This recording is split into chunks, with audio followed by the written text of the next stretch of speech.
There are certain action movies that announce themselves loudly. Explosions everywhere, characters shouting their motivations, the music practically telling you how excited you're supposed to feel. And then there are the ones that walk in quietly, barely saying a word, and somehow feel 10 times more dangerous. That's exactly the energy surrounding Wrath of Man. The first time I watched the trailer, something about it felt restrained in a way you don't normally see in modern action marketing. Not slow, not boring, just controlled. Like the film knew exactly what it was doing and didn't feel the need to prove anything. And when you realize the film is directed by Ritchie and starring Jason Statham, that quiet confidence suddenly makes a lot more sense. Because if you've followed action cinema for a while, you already know the chemistry between those two names. Back in the early 2000s, those two practically built a style together with films like Lock, Stock, and Two Smoking Barrels and Snatch. Fast editing, sharp dialogue, criminals talking like philosophers, and violence that feels sudden instead of theatrical. Then their careers drifted in slightly different directions. Ritchie moved into bigger studio projects like Sherlock Holmes, while Statham became one of the most dependable action leads in Hollywood through franchises like The Transporter and appearances in The Expendables. So when the trailer for Wrath of Man dropped, the first reaction for a lot of film fans was simple curiosity. What happens when these two reconnect after all those years? But now they're older, more experienced, and probably a little darker in tone. The trailer answers that question almost immediately, with atmosphere rather than explanation. It opens inside an armored truck depot in Los Angeles. Not glamorous, not cinematic in the traditional sense. Just gray industrial buildings, tired security guards, forklifts moving cash crates around. You can almost feel the early morning cold in the air. There's a sense of routine here, like the people working there have done the same job 1,000 times. And then the camera finds Statham. Not running, not fighting, not delivering a tough guy speech, just standing there, quiet, observing everything around him. His character, known simply as H, is being introduced as the newest employee at this cash transport company. It's the kind of job that sounds simple on paper. Move millions of dollars through the city every day, hoping nobody decides today is the day they want to take it from you. The trailer plays this introduction almost awkwardly calm. Coworkers glance at him. A supervisor explains the rules. Someone jokes about how dangerous the job can be. And H barely reacts. That silence becomes the first clue that something in this story isn't what it seems. There's a moment in the trailer where one of the veteran guards casually mentions the company's high mortality rate. Armored trucks get hit, crews get ambushed. Sometimes people don't make it home. It's delivered like dark workplace humor, the kind that comes from people who've seen too much. H just listens. No smile, no concern, nothing. And that's when the tone of the trailer begins shifting, because the next sequence suddenly explodes into chaos. A cash truck robbery, masked gunmen, automatic weapons firing through the streets of Los Angeles, security guards panicking as millions of dollars become the center of a violent ambush. In most action movie trailers, this is where the hero would panic, duck for cover, maybe shout instructions. But Statham's character does something different. He walks straight into the gunfire, calmly, deliberately. And in one of the most memorable moments of the entire trailer, he eliminates the attackers with a level of precision that doesn't feel like action choreography. It feels surgical, efficient, almost cold. The room goes quiet afterward. His coworkers stare at him like they've just watched something they weren't supposed to see. And honestly, that reaction becomes the emotional center of the trailer. Because suddenly everyone is asking the same question. Who exactly is this guy? From there, the trailer starts layering mystery instead of answers. Brief flashes of armed criminals planning robberies, police investigations, flashbacks hinting that H may not be who he claims to be. And throughout all of it, Statham remains almost eerily controlled, like a man moving through events he already understands. What's interesting is how little the trailer explains. It doesn't rush into revealing the backstory. It doesn't try to sell the movie as just another action spectacle. Instead, it leans into tension, into the idea that something personal is unfolding beneath the armored trucks and shootouts. And if you're familiar with Guy Ritchie's storytelling habits, that approach probably rings a bell. Ritchie has always enjoyed fragmented narratives, stories that start in one place and slowly reveal how everything connects later. Films where timelines overlap, characters cross paths unexpectedly, and the audience slowly realizes the bigger picture piece by piece. So even within those 2 minutes of trailer footage, you can sense that this isn't just about robberies. There's revenge in the air. The music helps push that feeling even further. A slow, heavy rhythm building under each scene, almost like a heartbeat getting louder. It doesn't feel heroic or triumphant. It feels ominous. Like the film isn't about stopping violence, it's about unleashing it. And by the time the trailer reaches its final moments, the message becomes crystal clear without anyone actually saying it out loud. The armored truck company thinks they've hired a quiet new guard. The criminals think they're about to rob another routine cash shipment.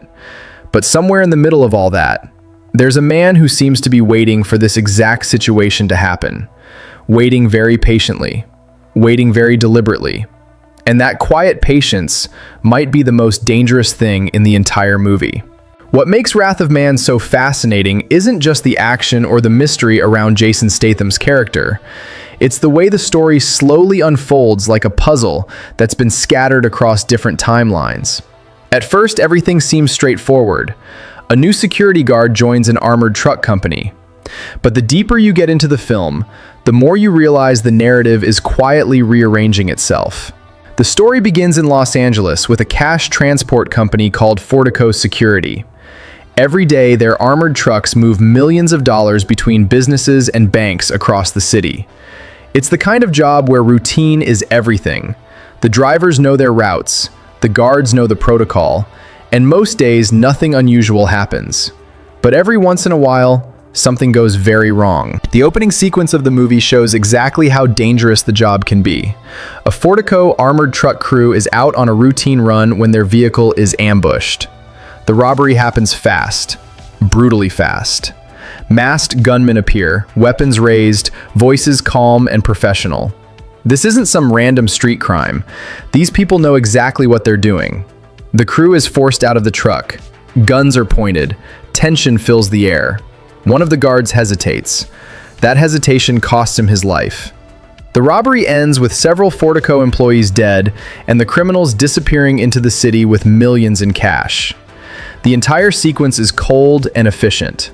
There's no dramatic speech, no heroic rescue, just violence that feels sudden and terrifyingly real.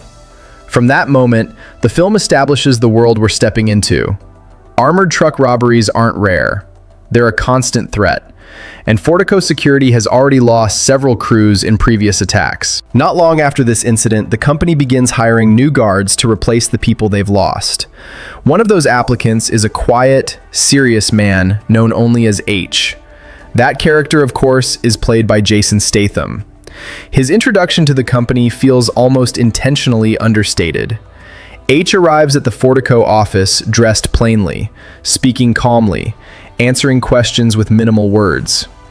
The hiring manager explains the job with a tone that's somewhere between professionalism and warning. This isn't a safe occupation. If someone wants the money inside that truck badly enough, they will try to take it. H listens without reacting much. His background check raises a few questions, but nothing strong enough to stop the hiring process. He passes the required tests, though barely. In fact, one of the trainers notes that his shooting score isn't particularly impressive, which makes what happens later even more surprising. After being hired, H is assigned to work alongside a veteran Forico guard named Bullet, played by Holt McCallany. Bullet has been doing this job long enough to understand the risks. He knows the routines, the tension, the strange mix of boredom and danger that defines armored transport work. At first, Bullet doesn't quite know what to make of the new guy. H is polite but distant. He doesn't joke around with the crew. He doesn't share stories about his life. He mostly just watches everything around him. The other guards at Forico start noticing this too. There's something unusual about the way H carries himself. Not nervous like a rookie.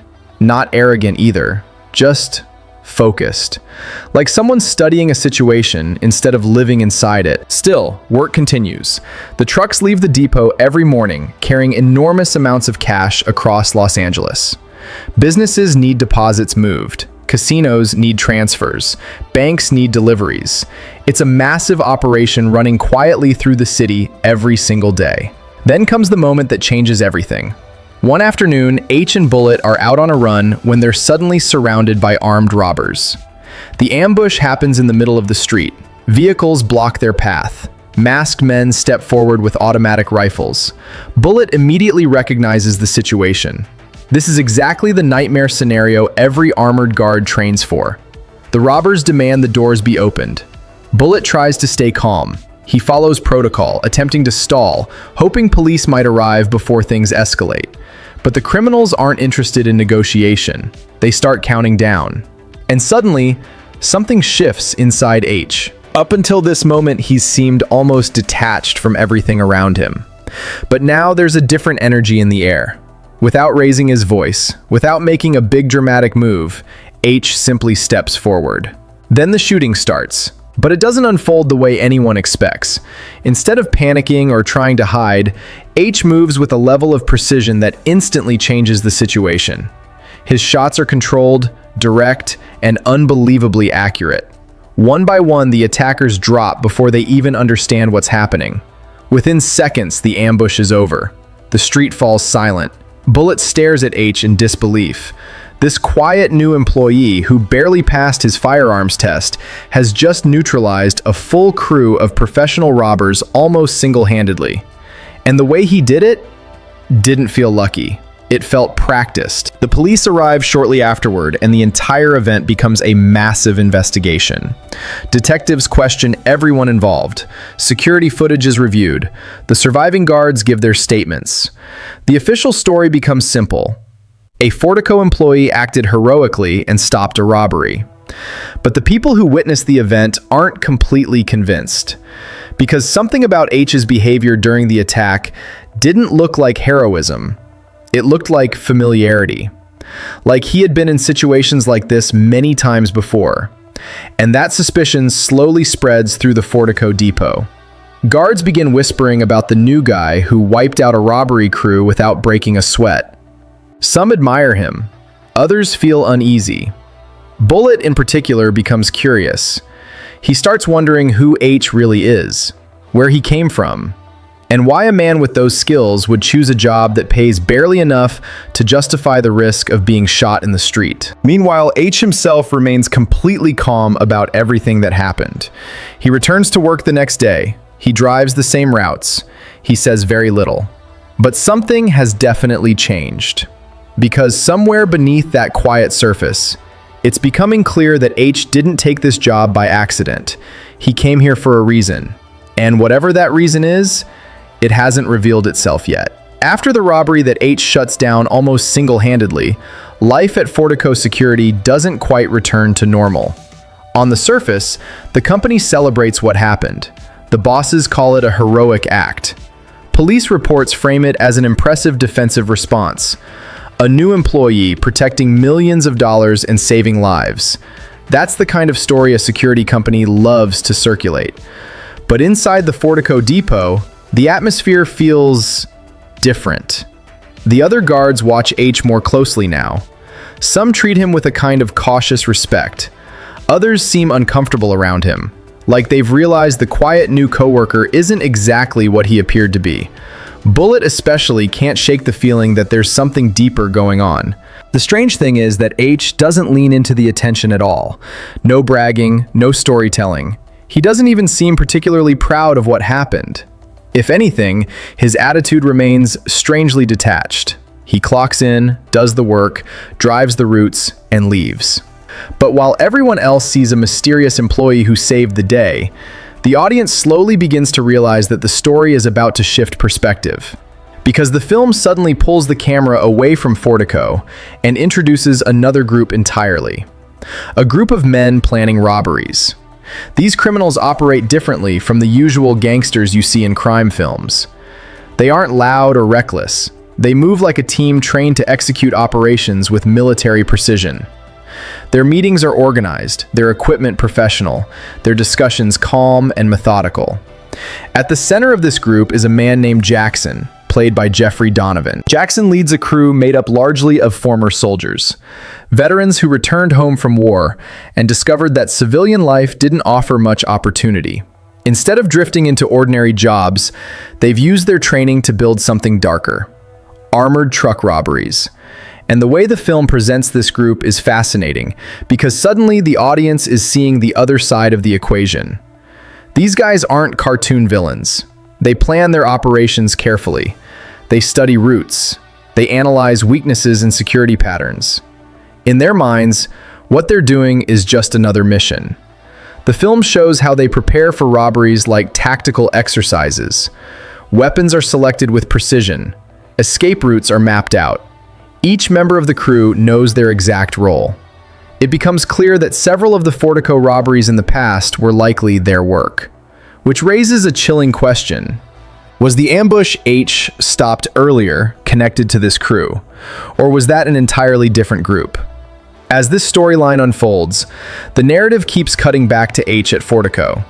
His behavior remains steady, but there are moments when his attention seems hyper-focused on certain details. Routes, procedures, security protocols. He watches everything. The guards loading cash crates, the managers organizing deliveries, even the surveillance cameras inside the depot.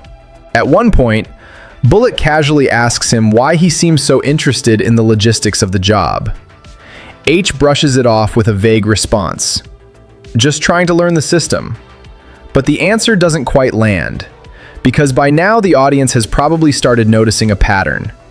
H didn't apply for this job randomly. He's studying something, or someone. And eventually the film begins revealing the deeper layer behind his presence. Through a series of carefully placed flashbacks, we begin to see glimpses of H's life before Forico. And those glimpses show a man operating in a completely different world. In that world, H isn't a quiet armored truck guard. He's powerful, connected, feared. The movie slowly reveals that H's real name is Patrick Hill, and that he operates within the shadowy upper levels of organized crime in Los Angeles. He isn't just another criminal either. He's a major figure within that ecosystem, someone whose influence stretches across various underground networks. People who work for him treat him with absolute respect, sometimes even fear. But something terrible happened not long before the events of the movie began. One day, H was driving through Los Angeles with his young son. It was supposed to be a simple outing, nothing dramatic, nothing dangerous. Just a father spending time with his child. Then they happened to cross paths with an armored truck robbery in progress. The criminals weren't expecting witnesses, and in the chaos that followed, H's son was shot and killed. That moment shattered everything. Not just emotionally, but strategically. Because whoever committed that robbery didn't realize they had just made an enemy unlike anyone they'd faced before. The film doesn't present H's grief through loud, emotional scenes. Instead, it shows a quieter transformation. A man who already lived in a violent world suddenly becomes focused on one purpose: finding the people responsible and making them pay. But the problem is that the robbery crew responsible for his son's death vanished without leaving many clues. No clear identities, no obvious connections. Just a violent crime that disappeared into the chaos of the city, which leads directly to H's decision to infiltrate Forico security. If the robbery crew that killed his son is still operating in Los Angeles, there's a good chance they'll target armored trucks again. And if H is inside the company being targeted, eventually those criminals will show themselves. So the quiet guard working routine routes through the city isn't there for the paycheck. He's hunting, patiently, waiting for the right moment, waiting for the right faces to appear. And somewhere else in Los Angeles, Jackson's crew is quietly preparing for their next operation, completely unaware that one of the men they'll eventually collide with is already moving toward them with a level of determination they can't possibly understand. Once the film reveals who H really is and why he took the job at Forico, the entire story starts to feel heavier. Every quiet moment suddenly carries weight, Every armored truck route feels like part of a larger trap slowly closing. Because H, whose real name, Patrick Hill, we now understand, didn't just infiltrate Forico hoping to get lucky. He built a plan around patience, a brutal kind of patience. After his son's death, H began tearing through the criminal underworld of Los Angeles, piece by piece. People connected to robbery crews were questioned. Some were bribed. Others were intimidated. A few disappeared completely. But the information he gathered was incomplete. The robbery that killed his son wasn't carried out by a typical street gang. It was organized, disciplined, almost military in its execution. That detail kept pointing him towards something different, something more professional. That's when the Forico connection appeared. Armored truck robberies in the city had been increasing, but the patterns were strange. Some attacks looked sloppy, while others were executed with frightening efficiency. That suggested multiple crews operating at the same time, which meant if H wanted to find the right one, he needed to be where the targets were, inside the armored truck system itself. So he applied for the job, passed the background checks, stepped quietly into Forico as just another employee. From the outside, it looked like a random career move, but inside his mind, every day at the company was part of an investigation. And that investigation slowly starts producing results. While the Forico guards continue their routines, another storyline begins tightening the tension. Jackson's robbery crew preparing for something far bigger than the smaller hits they've been doing. Jackson and his men, led by the cold confidence of Jeffrey Donovan, aren't just criminals improvising robberies. They operate like a private military unit. Each member has a specialty. Each operation is planned like a coordinated mission. But the film also shows the cracks beneath their professionalism. These men return from war expecting stability, maybe even respect. Instead, they found themselves struggling in civilian life. Low-paying jobs, lack of opportunity, a sense that the world they fought for had quietly moved on without them. Crime for them became a twisted version of purpose. Robbing armored trucks isn't just about money. It's about control, strategy, adrenaline. And over time, they've gotten good enough to believe they're untouchable. But the audience now knows something they don't. Their past actions have already placed them directly in the path of a man whose entire life has collapsed into one objective: revenge. The story tightens when H finally uncovers the information he's been hunting. Through a chain of contacts in the criminal world, he learns that Jackson's crew was responsible for the robbery that led to his son's death. The moment plays out quietly, almost calmly, but the emotional impact is enormous. For months, he's been chasing shadows. Now he finally has names, faces, targets. What's interesting is that H doesn't immediately act on that knowledge. A typical revenge movie might rush straight into violent confrontations. But the film continues emphasizing his patience. He waits, observes, and that patience pays off when he realizes Jackson's crew is planning their most ambitious robbery yet: Forico itself. The crew has been studying the company's operations for months. They know the schedules. They know the amount of cash that moves through the depot. They've even identified vulnerabilities in the building's security. Their plan is simple, but incredibly dangerous. Instead of hitting a single truck on the road, they're going to attack the Forico facility directly during a major cash transfer. On that day, the depot will contain hundreds of millions of dollars waiting to be distributed across the city. If the robbery works, it'll be the biggest armored truck heist in Los Angeles history. The crew begins assembling weapons, vehicles, disguises. Their strategy involves infiltrating the depot disguised as law enforcement officers, neutralizing security quickly, and escaping before a full police response can arrive. From their perspective, it's a perfectly designed operation. But there's one detail they never considered: H. Because while they're planning the robbery, he's quietly preparing for something else entirely. The day of the heist arrives with a sense of inevitability. Forico employees report to work like any other morning. Trucks line up inside the depot. Cash is unloaded and organized. Then the attackers arrive. The robbery begins with shocking speed. Armed men storm the facility, locking down entrances and forcing employees to the ground. The chaos is immediate. Gunfire erupts. Alarms blare. Guards scramble for cover. For a few minutes, the criminals appear to be succeeding. Their plan is working. But then H starts moving through the building, and the tone of the entire sequence shifts. Instead of panic, there's focus.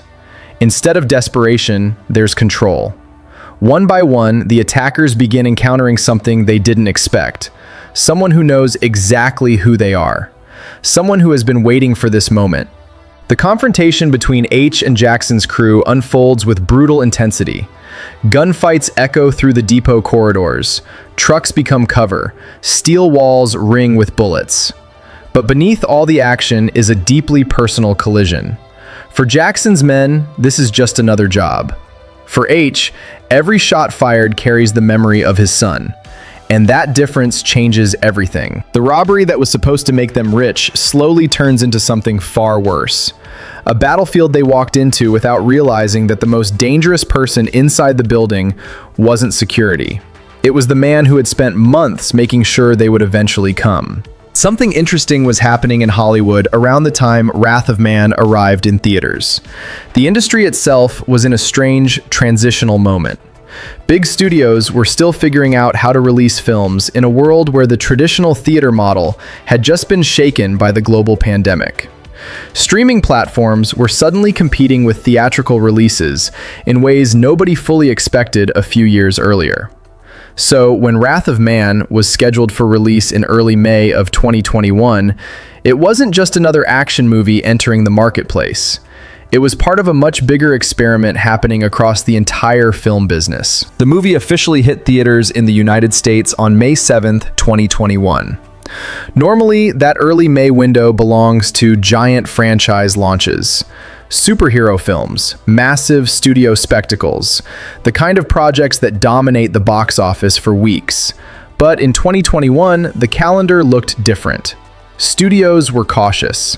Release schedules had been reshuffled repeatedly throughout the previous year. That unusual timing actually worked in the film's favor. Instead of competing with 3 or 4 giant tentpole movies, Wrath of Man entered theaters with a bit more breathing room. Audiences who were slowly returning to cinemas after months of shutdowns were looking for something intense, something worth experiencing on the big screen again. And this film offered exactly that kind of grounded, adult-oriented action. Another factor that made the movie interesting from an industry perspective was the reunion between director Guy Ritchie and star Jason Statham.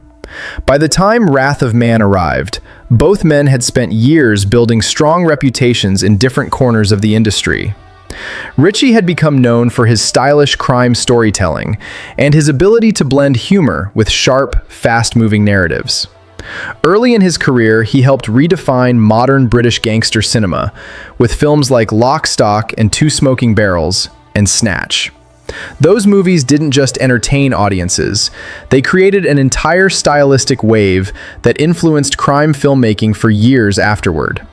Later, Ritchie proved he could handle large studio productions as well, directing big-budget projects like Sherlock Holmes, starring Robert Downey Jr. That film and its sequel became major international successes, showing that Ritchie's fast-paced storytelling style could work on a blockbuster scale. Jason Statham's career followed a different but equally fascinating path. After his early collaborations with Ritchie, he evolved into one of the most reliable action leads in modern Hollywood. Films like The Transporter helped establish his screen persona, the calm, dangerous professional who handles impossible situations without losing composure. Over the years, that persona turned him into a global action star. He appeared in franchises like The Expendables, alongside legendary action icons, and later joined the enormously successful Fast and Furious universe as Deckard Shaw, expanding his presence in mainstream blockbuster cinema. But even with all that success, audiences who followed Statham's career often remembered the energy of his earlier work with Guy Ritchie. Those films had a gritty unpredictability that felt slightly different from the polished spectacle of many modern action movies. That's why their reunion on Wrath of Man generated genuine curiosity among film fans. People wanted to see whether the two artists would recreate the chaotic humor of their early collaborations, or move towards something darker and more mature. What they delivered ended up leaning heavily into the second direction. The film was actually inspired by a French crime thriller titled Cash Truck. Rather than simply remaking the original story scene for scene, Ritchie reshaped the narrative to fit his own style. The result became a much heavier, moodier film than many people expected from the director.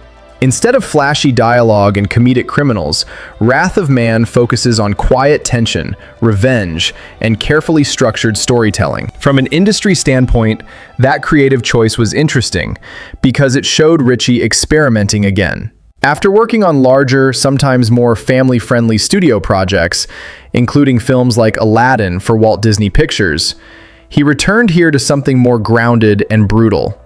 It almost felt like a director revisiting the darker instincts that launched his career in the first place. The marketing for Wrath of Man also reflected that shift in tone.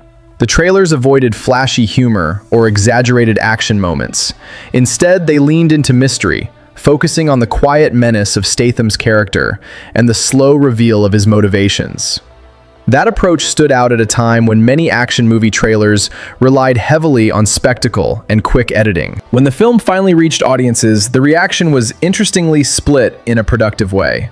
Some viewers expected a more traditional Statham action movie, filled with constant fights and high-speed chases. Instead, they found something slower, more methodical, almost like a crime puzzle unfolding in stages. Other viewers appreciated exactly that difference. They saw the movie as a return to a style of crime storytelling that prioritizes atmosphere and tension over non-stop spectacle.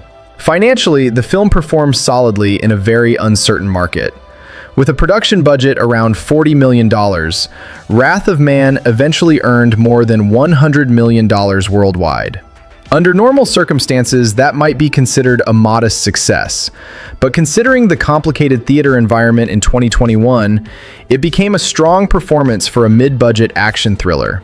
Perhaps more importantly, it reminded audiences of something that Hollywood occasionally forgets. Not every action movie needs superheroes, giant visual effects sequences, or a massive franchise behind it.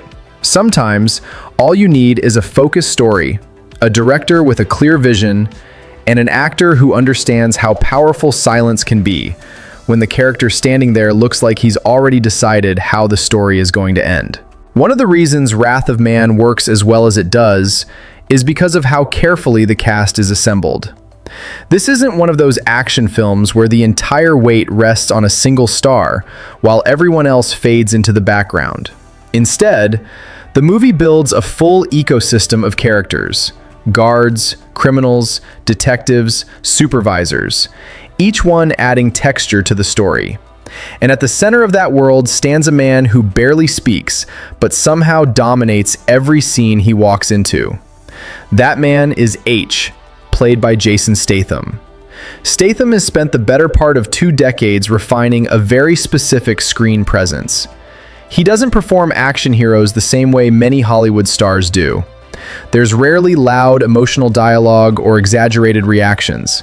Instead, his characters tend to operate on a controlled internal rhythm.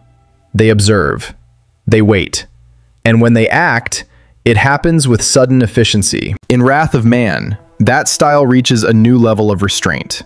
H isn't designed to be immediately likable. In fact, the film almost intentionally keeps the audience at a distance from him early on. He enters Forico security like a shadow, answering questions with minimal words, studying his surroundings, giving coworkers very little insight into who he actually is. That quiet approach works perfectly for the story, because H is living 2 lives simultaneously. To the people inside the Forico depot, he's just a new employee learning the ropes of armored truck work. But beneath that surface identity lies Patrick Hill, a powerful figure from the criminal underworld who has stepped into this job purely as part of a long, calculated revenge plan. Statham plays that duality with remarkable precision. Even when the character is pretending to be ordinary, there's a subtle sense that something dangerous is sitting just beneath the calm exterior. Standing across from him inside the Forico workplace is Bullet, played by Holt McCallany. Bullet is the kind of character every armored truck company probably has. The experienced veteran who's seen everything. He's been doing the job long enough to know the risks, long enough to develop a dark sense of humor about the dangers of transporting millions of dollars through a city filled with desperate criminals. McCallany gives Bullet a grounded, realistic presence. He isn't flashy or overly dramatic. Instead, he feels like someone who's been living in this world for years, navigating the tension between routine work and the constant possibility of violence. At first, Bullet treats H like just another rookie, someone who needs guidance and time to adjust. But after witnessing H's astonishing response during the attempted robbery, his curiosity begins to grow. There's a subtle tension in their interactions after that moment. Bullet doesn't openly accuse H of hiding something, but you can sense him watching more closely, trying to understand who his quiet coworker really is. Then there's Dana, the Forico supervisor played by Neve Algar. Dana occupies a complicated position within the company. She's responsible for maintaining order inside the depot, while also dealing with the growing pressure created by repeated robberies. Every time a crew gets attacked, every time employees get hurt, that responsibility lands partly on her shoulders. Algar plays Dana with a combination of professionalism and fatigue. She's trying to keep the operation running smoothly, while also knowing that the job itself has become increasingly dangerous. When H joins the company and quickly proves himself during a robbery, Dana sees him as a valuable asset. But like several other characters, she eventually starts sensing that his presence may carry deeper implications. Outside the Forico environment, the film introduces another crucial set of characters, the robbery crew responsible for the armored truck attacks. At the center of that group is Jackson, played by Jeffrey Donovan. Jackson isn't portrayed like a typical movie villain. He's disciplined, strategic, and surprisingly calm even when planning extremely violent crimes. Donovan brings a measured intensity to the role, making Jackson feel less like a reckless criminal and more like a tactical commander running covert operations. His crew consists mostly of former soldiers who struggled to adapt after returning from war. That background adds an unsettling realism to their robberies. These men know how to coordinate attacks, move under pressure, and execute plans with military efficiency. Among them is a younger member named Jan, played by Scott Eastwood. Jan is one of the more interesting personalities within the group because he carries a different energy from the others. While Jackson operates with strict discipline, Jan sometimes feels more impulsive, more eager for action. Eastwood gives the character a restless quality that subtly hints he might eventually make decisions that disrupt the crew's carefully organized plans. There's also a broader supporting ensemble helping build the world around Forico. Actors like Josh Hartnett appear as fellow armored truck guards, contributing to the workplace dynamic inside the depot. Their presence adds another layer of realism, showing how different personalities respond to the constant danger surrounding the job. Some guards rely on humor to cope with stress. Others become hardened and emotionally distant. And then there's H, the man who entered the company already carrying a personal war inside him. What's interesting about the casting across the entire film is how grounded everyone feels. Nobody is performing in a larger-than-life action style. Instead, the characters behave like people living inside a dangerous but believable professional environment. That realism helps make the film's violence feel heavier when it arrives. When gunfire erupts during robberies or confrontations, the reactions from the characters don't feel theatrical. They feel immediate and human. Fear, confusion, adrenaline surging through people who know that a normal workday can suddenly turn into a life or death situation. And that balance between controlled performances and explosive moments is exactly what allows the story to keep building tension around one central figure. Because even within a strong ensemble cast, every character in the film eventually begins orbiting the same question. Who exactly is the quiet new guard at Forico Security? And what will happen when the people responsible for his past finally realize they've walked straight into his plan? There's something refreshing about the way Wrath of Man presents its story on the surface. If you were explaining the movie to a friend without diving into spoilers, the premise actually sounds deceptively simple. It's about a mysterious man who takes a job at an armored truck company and quickly proves he's far more capable than anyone expected. But what makes the film interesting isn't the premise alone. It's the slow way the story reveals itself. From the very beginning, the movie drops the audience into the routine world of Forico Security, a company responsible for transporting massive amounts of cash across Los Angeles every day. These armored trucks move through the city constantly, carrying money between banks, businesses, casinos, and financial institutions. And that routine, of course, attracts danger. The guards working those routes live with a constant understanding that every delivery could turn into a robbery. Some days pass quietly. Other days become violent in an instant. The job demands focus, teamwork, and a willingness to accept that the next shift might be the one where things go wrong. Into that environment walks a new employee known simply as H, played by Jason Statham. At first glance, he seems almost deliberately unremarkable. He doesn't try to impress anyone. He doesn't engage much with coworkers. His personality feels restrained, almost distant, like someone who's comfortable staying on the edges of conversation rather than the center. The people around him react in different ways. Some coworkers treat him like any other rookie learning the job. Others quietly wonder why someone with his calm demeanor would choose such a dangerous profession. Transporting millions of dollars through the streets of Los Angeles isn't exactly a casual career choice. But before anyone has time to figure out who H really is, the film throws the first major test his way: an attempted robbery. The moment arrives suddenly, the way these situations often do in real life. A routine route turns into chaos as armed criminals attempt to intercept a cash truck. The guards inside the vehicle have seconds to react, and what happens during that confrontation instantly changes the way everyone at Forico sees the new guy. Because H responds to the threat with a level of composure and skill that feels almost shocking. Without revealing the exact details of how that moment unfolds, it's safe to say that his actions immediately raise questions about his background. A man who appeared quiet and average suddenly demonstrates abilities that suggest years of experience dealing with violence. After that incident, H's reputation inside the company shifts. Instead of being the anonymous new hire, he becomes the guard everyone talks about. Some admire him for what he did. Others become cautious around him, unsure what kind of person they're actually working beside. And that curiosity becomes one of the central forces driving the film forward. While Forico employees continue their daily work, loading trucks, driving routes, handling deliveries, the story slowly introduces the other side of the equation: the criminals targeting armored vehicles throughout the city. These aren't random thieves acting on impulse. The robberies happening across Los Angeles show signs of careful planning and coordination. Whoever is behind them understands security systems, response times, and the weaknesses in armored transport procedures. Which means the conflict inside the film isn't simply good guys versus bad guys. It's a chess match. On one side, you have security teams trying to protect enormous amounts of money while surviving dangerous encounters. On the other side, you have organized criminals who see those same trucks as high-value targets worth enormous risk.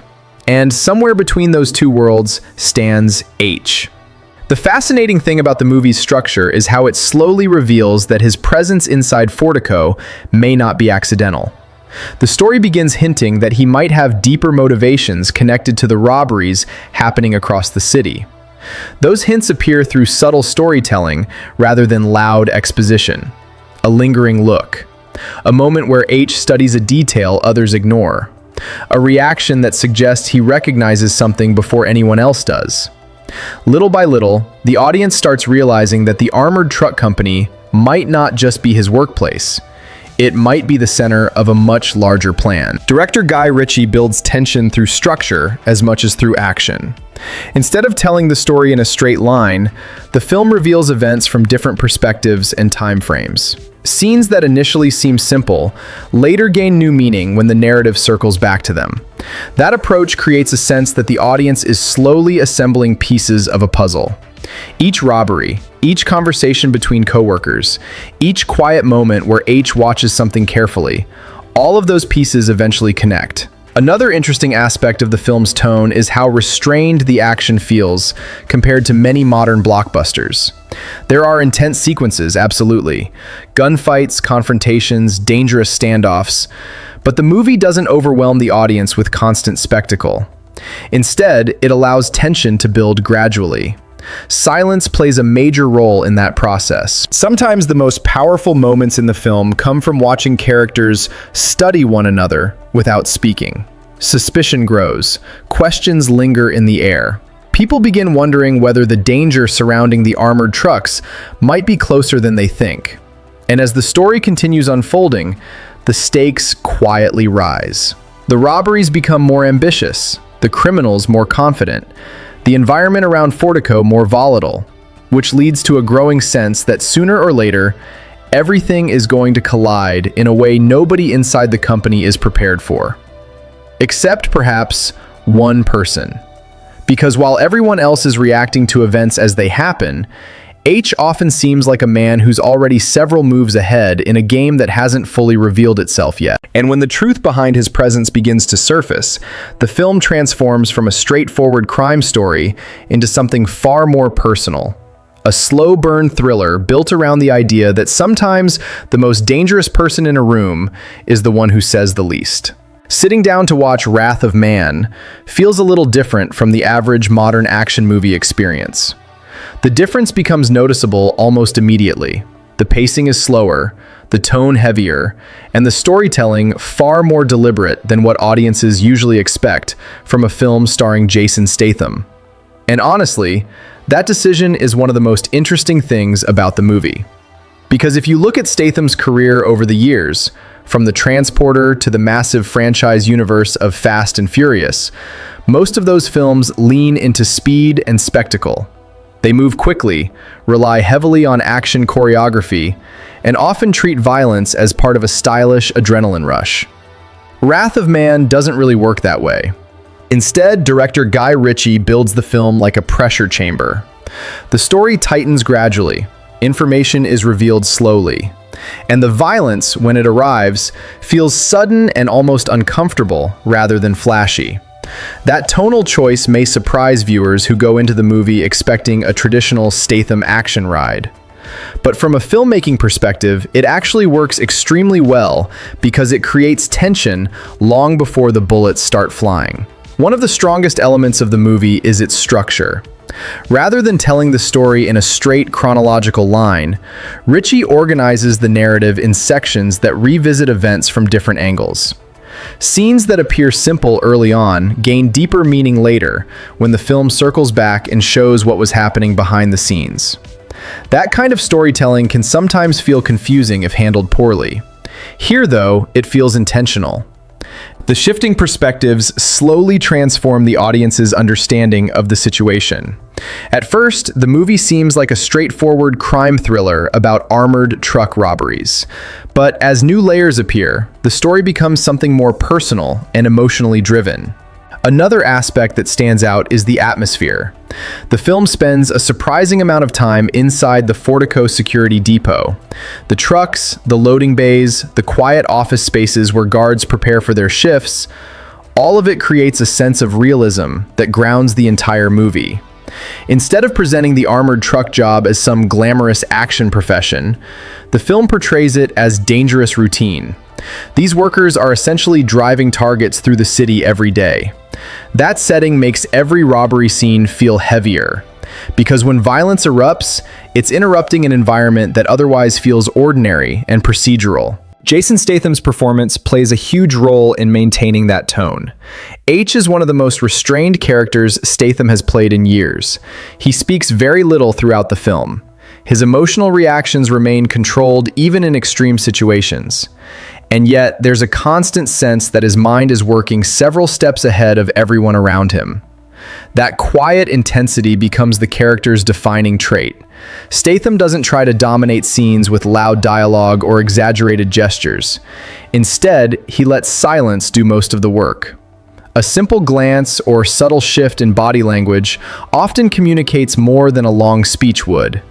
It's the kind of performance style that fits perfectly within Ritchie's darker approach to the material. The supporting cast also deserves a lot of credit for building the world around H. Holt McCallany brings authenticity to the role of Bullet, the experienced Forico guard who gradually becomes suspicious of his new coworker. His performance feels grounded and believable, giving the depot environment a sense of lived-in realism. On the other side of the story, Jeffrey Donovan delivers a compelling portrayal of Jackson, the leader of the robbery crew. Donovan avoids playing the character like a typical movie villain. Instead, Jackson comes across as disciplined, strategic, and frighteningly calm. That approach makes the criminal group feel more dangerous. They're not chaotic or reckless. They're organized. And organized criminals are always more unsettling than impulsive ones. One of the film's biggest strengths lies in its willingness to take its time. The narrative doesn't rush to explain everything immediately. It trusts the audience to notice details, to remember earlier moments, to connect the dots as the story expands. For viewers who enjoy carefully structured thrillers, that pacing can be extremely satisfying. But it's also fair to acknowledge that this slower rhythm might not work for everyone. Some action fans prefer constant momentum, chase scenes, fight sequences, rapid-fire dialogue. Compared to that style, Wrath of Man sometimes feels almost meditative in how it builds tension. Whether that's a strength or a weakness depends largely on the viewer's expectations. What's hard to deny, though, is how effective the film becomes once all the narrative pieces finally collide. The climax delivers the kind of intense, high-stakes confrontation the story has been quietly building toward for the entire runtime. And because the movie spent so much time developing its characters and motivations, the final conflict feels personal rather than just explosive. There's another subtle theme running beneath the action as well: the idea of patience in revenge stories. Many revenge-driven films portray their protagonists as emotionally explosive figures. They charge forward fueled by anger, destroying everything in their path. But H operates differently. His revenge unfolds slowly, carefully, almost like a long-term investigation rather than an emotional rampage. That approach adds a layer of psychological depth to the character.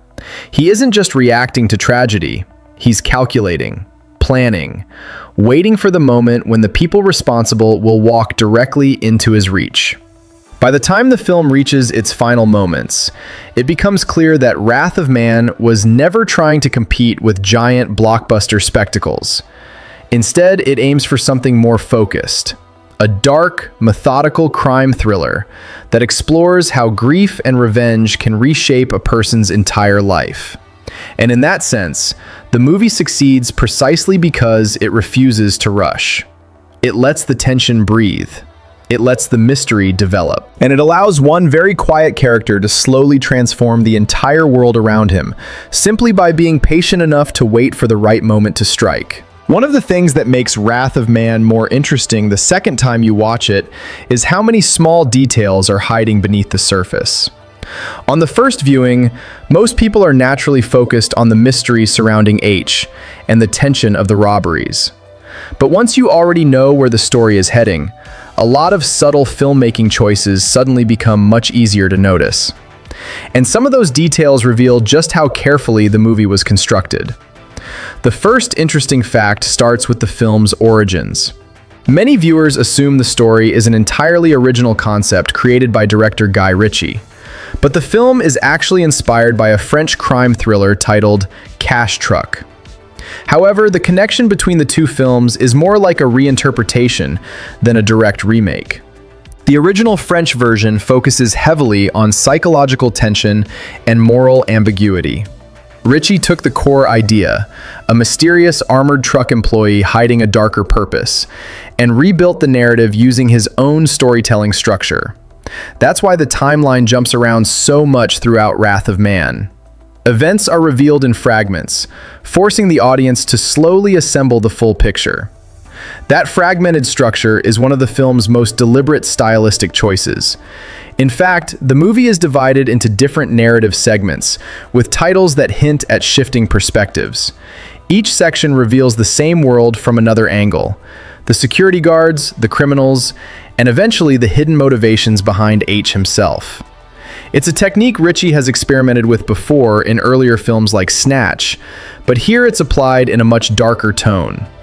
Another interesting behind-the-scenes detail involves the reunion between Ritchie and Jason Statham. Before Wrath of Man, the two hadn't worked together for nearly 16 years. Their earlier collaborations, including Lock, Stock, and Two Smoking Barrels and Snatch, helped launch both of their careers in international cinema. Those films were fast, witty, and filled with colorful criminal characters delivering rapid-fire dialogue. But when they reunited for Wrath of Man, they intentionally moved in the opposite direction. Instead of humor and chaotic energy, the tone became controlled and almost somber. That shift reflects how both artists had evolved over the years. Ritchie had spent time directing large studio productions, while Statham had built a reputation as one of Hollywood's most dependable action stars. Here, they seemed interested in exploring a darker, quieter style of storytelling. Another subtle detail appears in the way Statham performs the character of H. If you pay close attention to his behavior throughout the film, you'll notice that he rarely wastes movement. His body language remains controlled even during stressful situations. When violence happens, his reactions are quick and precise rather than exaggerated. That physical restraint was a deliberate performance choice. Instead of portraying H as an emotional revenge seeker, Statham plays him like someone operating under strict internal discipline. The character isn't fueled by rage in the traditional sense. He's fueled by focus. And that distinction changes the entire atmosphere of the film. There are also several visual clues scattered throughout the story that hint at H's true nature long before the full reveal arrives. Early scenes show him studying the Forico depot in ways that seem slightly unusual for a new employee. He watches procedures carefully. He observes coworkers. He memorizes routines. On a first viewing, those moments might simply look like a cautious rookie learning the job. But once the audience understands his real purpose, those same moments take on an entirely different meaning. Another hidden layer involves the robbery crew led by Jackson, played by Jeffrey Donovan. Unlike many crime films where villains appear chaotic or reckless, Jackson's group operates with military precision. That characterization wasn't random. The script deliberately frames the crew as former soldiers who struggled to adapt to civilian life after returning from war. Their robberies become a twisted continuation of the tactical operations they once performed professionally. That background adds complexity to the story, because it blurs the traditional good versus evil dynamic. The criminals aren't portrayed as mindless villains. They're skilled individuals whose training and circumstances push them toward a dangerous path, which makes their eventual collision with H feel even more tragic and inevitable. There's also an interesting technical detail involving the film's action sequences. Many modern action movies rely heavily on rapid editing and chaotic camera movement during gunfights. Wrath of Man often takes the opposite approach. The camera tends to stay steady, allowing viewers to clearly understand where characters are positioned within each environment. That choice gives the action a more grounded feeling. Instead of overwhelming the audience with visual noise, the film lets tension build through spatial awareness. You see who is moving where. You understand the stakes of each moment. And because of that clarity, the violence feels more immediate when it occurs. Another hidden detail many viewers miss involves the title itself. Wrath of Man sounds almost biblical, and in some ways the title reflects the emotional core of the story. The film isn't simply about crime or robbery. It's about what happens when grief transforms into a long-burning desire for justice. H's actions throughout the film aren't driven by random aggression. they're the result of loss. And the story quietly explores how that loss reshapes his entire identity. Finally, there's a subtle storytelling trick that becomes noticeable once you step back and look at the whole narrative. Despite being marketed as an action film starring Jason Statham, the movie actually spends a surprising amount of time focusing on other characters and perspectives. The robbery crew, the Forico employees, the police investigations, all of these viewpoints slowly build the larger world around H. That structure allows the final confrontation to feel like the inevitable result of multiple storylines colliding, rather than just one hero chasing villains. And that careful construction is part of what makes Wrath of Man more interesting than it might initially appear. On the surface, it looks like a straightforward revenge thriller. But underneath that surface lies a carefully layered narrative filled with subtle clues, shifting perspectives, and a central character who quietly changes everything simply by refusing to let go of the past. When you think about why Wrath of Man could be considered a modern blockbuster, even though it isn't a superhero spectacle or part of a massive franchise, you have to look beyond just the surface-level action sequences. What the film really does is combine three things Hollywood always values: a bankable star, a masterful director, and a story that hits both emotional and visceral beats. And when you put those together correctly, you have the potential to reach a wide audience without relying on over-the-top spectacle. First, let's talk about the lead. Jason Statham isn't just an action star, he's a brand. His name alone guarantees a certain level of audience interest worldwide. He carries with him years of established credibility in high-stakes, gritty action. But in this film, his performance adds something deeper. He's no longer just a fast-talking, high-energy action figure. Here, he's calculated, quiet, and methodical. That subtle shift broadens the appeal. You get the expected Statham action, while also seeing him play a character that demands attention for his psychological depth. That combination makes casual viewers and action aficionados alike invested. Second, there's Ritchie. Ritchie has a track record of creating stylish, engaging crime narratives that resonate both in the UK and internationally. His past successes with Lock, Stock, and Two Smoking Barrels and Snatch gave him a signature storytelling style. Fast-paced, visually clever, with strong character moments. Wrath of Man isn't flashy in the same way, but Ritchie brings his craft in pacing, tension, and character development to a bigger Hollywood canvas. That creative pedigree gives the movie a certain prestige, which can attract both critics and audiences seeking more than simple shootouts. Then there's the story itself. At its core, Wrath of Man taps into universal themes: loss, revenge, patience, and justice. Those are motifs that resonate widely. Many action blockbusters rely solely on spectacle, chase sequences, explosions, fight choreography. But this film marries spectacle with a personal narrative that gives the audience a reason to care. By letting the viewer gradually uncover H's motivations, the movie builds emotional investment. When the climax finally arrives, it hits harder because the audience isn't just watching an action scene, they're watching someone finally confront the consequences of personal tragedy. Another point in the movie's favor is its accessibility. The story is grounded in a familiar world: armored truck security, heists, and criminal organizations. But it's executed with enough sophistication to feel cinematic rather than like a real-life crime documentary. This combination of realism and cinematic tension allows audiences around the world to grasp the stakes immediately. The plot doesn't require deep cultural context or previous knowledge, which means it can travel easily into international markets. The action sequences themselves, while not overblown, are highly precise and effective. Ritchie and his stunt coordinators avoid flashy CGI in favor of practical choreography and deliberate camera work.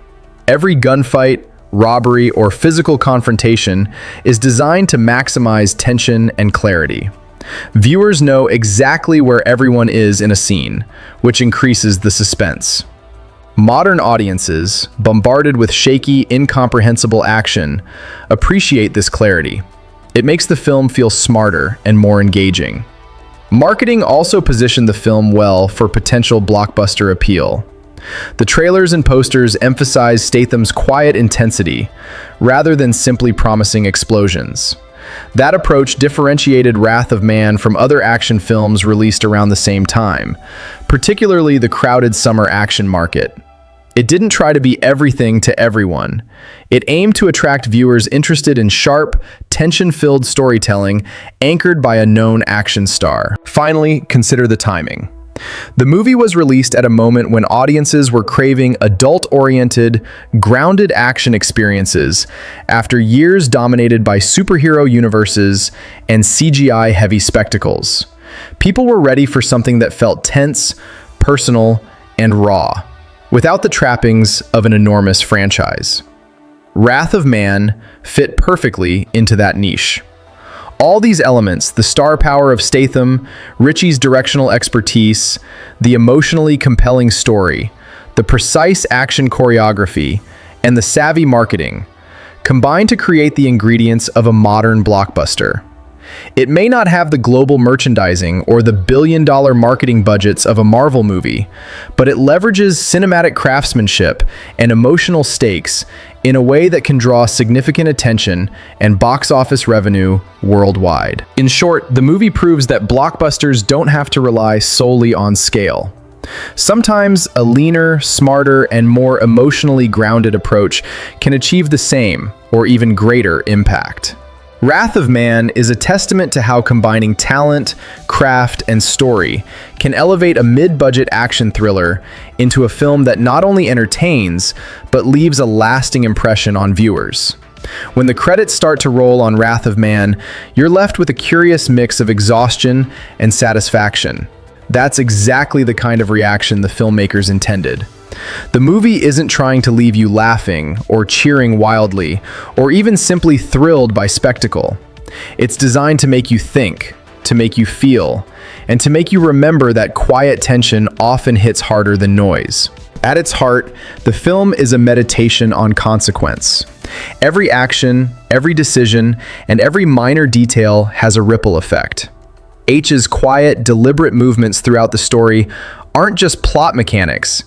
They're reflections of a man shaped by tragedy, whose life has narrowed to a single purpose. Watching him navigate the world of Forico security, facing both everyday dangers and extraordinary criminal threats, forces the audience to consider how grief and loss transform a person. It's an emotional undertone that carries the story well beyond its action sequences. The outro theme of Wrath of Man also reinforces the idea of inevitability. From the opening scenes, there's a sense that something is quietly building, a storm gathering just beyond the horizon. You sense it in the way H watches, waits, and prepares. You sense it in the meticulous organization of the criminal crew. And you feel it in the ordinary employees who are suddenly thrust into extraordinary situations. By the time everything collides in the final act, it feels inevitable, almost fated, which makes the tension feel earned rather than manufactured. There's also a thematic exploration of patience versus impulse. Many action films reward quick reactions, impulsive heroics, or sheer firepower. In contrast, Wrath of Man emphasizes observation, careful calculation, and the psychological power of waiting for the right moment. It's almost philosophical. True control isn't about brute force alone. It's about knowing when to act and when to let circumstances play themselves out. That underlying lesson gives the film a subtle intellectual weight, rare in contemporary action thrillers. Another key theme is identity and perception. H presents one face to the world, an unassuming, quiet employee, but his true self is far more complex. The way the movie plays with what the audience knows versus what the other characters know heightens both suspense and intrigue. It's a reminder that people are never entirely what they seem, and sometimes the quietest figures have the most profound impact on the world around them. In a way, the film is as much about watching how others respond to H as it is about his direct actions. Stylistically, the film's outro resonates because of how grounded it remains. Even in moments of high-stakes conflict, Ritchie keeps the camera work precise, the choreography clear, and the narrative focused. There's an almost documentary-like realism in the way action unfolds, which adds credibility to the suspense. You're not watching improbable stunts or physics-defying shootouts. You're watching a world that could exist, where violence is sudden, strategic, and terrifyingly real. By the final scene, Wrath of Man leaves viewers with both resolution and lingering questions. The immediate threats are addressed, and H's personal arc reaches a point of catharsis. Yet the aftermath, the human cost, the moral ambiguity, and the consequences of actions driven by revenge linger in your mind. It's the kind of ending that doesn't just conclude the story, it extends the narrative into the audience's imagination, prompting reflection long after the theater lights come on. In summary, the outro theme of Wrath of Man ties the film together by reinforcing its core motifs: consequence, patience, identity, and inevitable collision. It shows that an action thriller can be more than adrenaline and spectacle. It can be a study of character, decision-making, and the human response to loss and justice. When the movie ends, you're not just aware of the story you've witnessed. You're aware of the psychological weight that carried every scene, every moment of quiet observation, and every sudden burst of violence. This final thematic layer elevates the film from a simple heist/revenge thriller to something that resonates on both an emotional and intellectual level, giving it staying power in the minds of audiences and distinguishing it from the myriad of forgettable action films in the market. If you've made it this far into our deep dive on Wrath of Man, then you already know we take Hollywood movies seriously. Here on this channel, our goal is simple: to give you honest, in-depth, and fully detailed reviews of both upcoming releases and major blockbusters.